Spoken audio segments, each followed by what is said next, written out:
Hi guys, and welcome back to my YouTube channel. My name is Tipi. If you're new here, welcome, and if you're a returning subscriber, welcome back. Thank you so much to every single one of you that has watched my two previous videos as well as all the other videos I posted in the past. I really do want to give a shout out to the 500 people that have watched my video on how I managed to save as an international student. Oh my god, that's the most views I've ever gotten within that short period of time. So I really do appreciate and love each and every one of you. Thank you so much. It means a lot to me. So yeah, let's get right into today's video. In today's video, I'm going to be speaking about the 6 money mistakes I made in my early 20s. Wow. Wow. The first money mistake I made was using a budgeting method that everybody else uses. Obviously, when you get into your financial journey research, when you start kind of learning about money and your financial literacy journey, the first thing everybody's going to be talking about is budgeting. Now, let's talk about budgeting for a little bit, right? Anytime you go onto YouTube, anytime you go onto Skillshare, Instagram, anything, when you see a budgeting sheet, it's always an Excel spreadsheet with your income, your fixed expenses, your savings, your blah, blah, blah, blah, blah. And it's kind of every dollar needs to be accounted for. But yeah, for me, that's how I got into budgeting. I made an Excel spreadsheet because I love using Excel. I did my own budgeting worksheet and it was beautiful. It looked so aesthetic. If I find one that I've done, I'll put it up here. And oh my goodness, I was really excited. First month I did my budget and well, as you know, it didn't work out. I'm like, okay, that one didn't work out. I went and I adjusted things. The next month it didn't work. Third month it didn't work. And this method of budgeting is just not working for me. So obviously, because it took me 3 months to realize that the budgeting method I was using wasn't working, I got frustrated. I now started kind of hating budgeting. I'm like, why does everyone say budget? This budget thing is not working for me, blah, blah, blah. So I kind of got resistant toward the budgeting aspect until I ran into the anti-budgeting method. I think it was by Exo Rennie.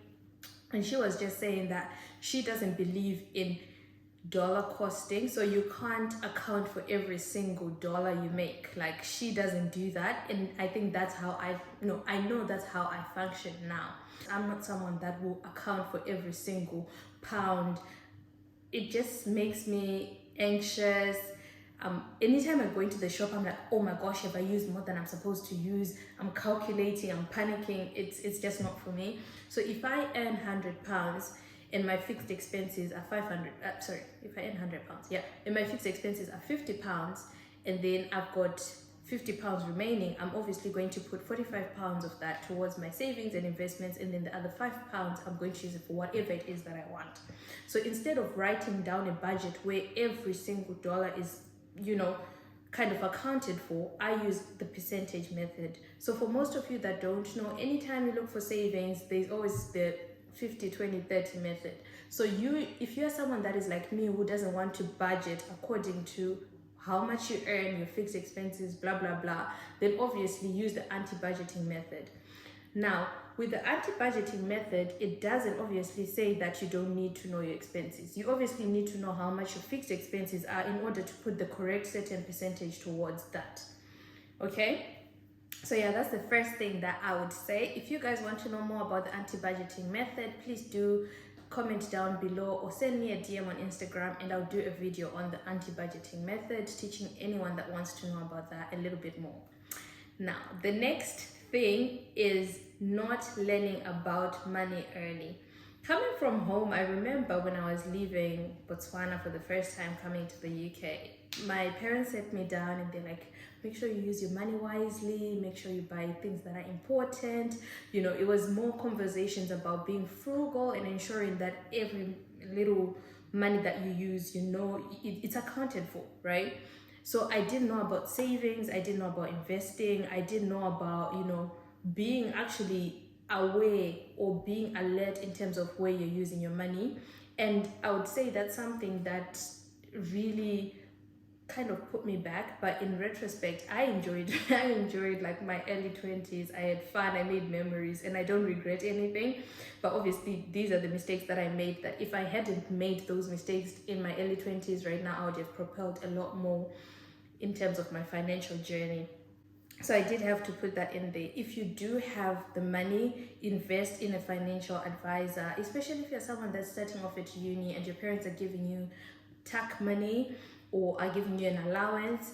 Make sure that even if you can't afford a financial advisor, there's a lot of videos on YouTube. I am not a financial advisor. I'm just sharing my journey of how I am becoming financially independent, or financially free rather, how I'm becoming financially free, and I'm sharing the mistakes and how I'm planning to achieve that financial freedom. So if you are someone that is privileged enough and you've got the resources, do seek for a financial advisor. But if you are in a position where you can't afford a financial advisor, watch YouTube videos, read books like Rich Dad Poor Dad, go on to Skillshare and watch a lot of people's videos. There's people like Patricia Bright. She makes amazing videos. And obviously take what you can and don't leave out what you don't, because you kind of need to filter out and like sieve out. Every content creator is a person. They've got their own personality and they've got things that work for them. So if you're going to collect stuff from different YouTubers, you're going to realize and find what it is that works for you. Now, the next thing is I was too risk averse. I remember in 2018, 2019, my best friend was like trying to teach me about cryptocurrency. Like, it's so important for you to invest in cryptocurrency. He was explaining how it works. And I'm like, okay, so if I put £100, how much am I going to get back? It's like, well, you can get back £300, but you can also get back £10. And I'm like, what? I'm losing £90. It's like, yeah, you can lose money when you when you invest in cryptocurrency. And I'm like, heck no. I was so reluctant. I was so against anything that involved me losing money. And because I didn't understand the importance of compound interest, now that I'm older and I've started investing and I'm looking at my investments and I see how even when I'm in loss, I'm still kind of gaining something. And I'm like, I really wish I had done this in 2019, especially with cryptocurrency, because in 2020, cryptocurrency boomed. I would have invested, even if it was £100, I probably would have made about £1,000 back. Oh my God! Wow! But because I was so risk averse, I lost on money. So I'm not saying go out there and be 100% risk seeking, no, because even up to now, as I'm older and as I'm a little bit wiser, I'm still not 100% risk seeking. I am investing in my future, obviously, but I'm using calculated risk seeking methods. I'm not just getting in there like a headless chicken and investing every single amount of money I'm making. No, you need to do your research. You need to read up on all these things and understand what your risk tolerance level is.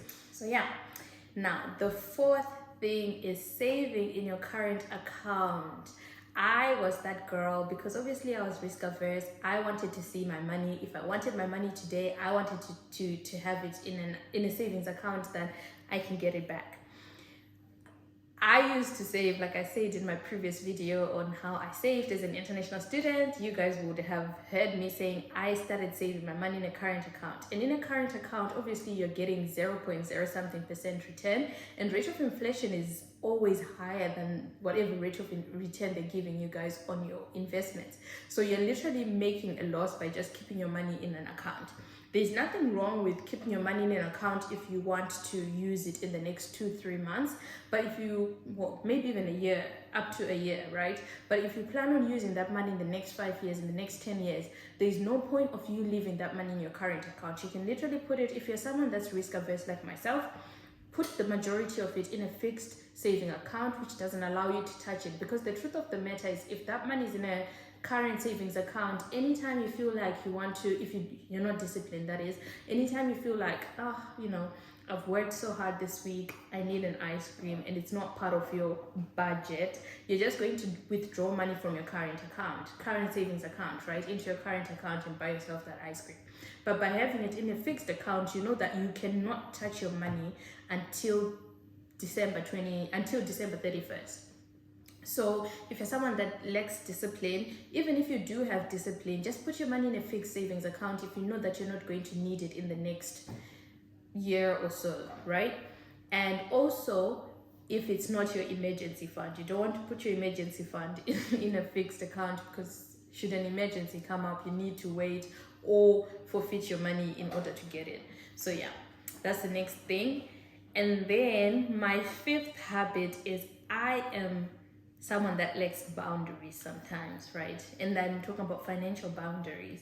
If you come to me right now and you're like, oh, can I please borrow £100 as my friend, or even as my family or whatever, I'm going to be like, okay, when are you going to give it back to me? I'm going to ask you that question. And sometimes you'll be like, oh, my money's coming next week. Like my parents say they're sending the money next week, so I'll pay you back next week, which is absolutely fine if you pay me back next week. But now the issue with me is I don't have boundaries, in the sense that if you don't pay me back next week, I'm just going to be like, oh, my money. And if you say, oh, okay, I'll give you next week, I'm going to be like, okay, that's fine. If you're someone like that, just make sure that anyone you give money to is someone that is an amount that you're willing to lose. A lot of the times we find ourselves being in positions that are very sticky financially because we lack financial boundaries.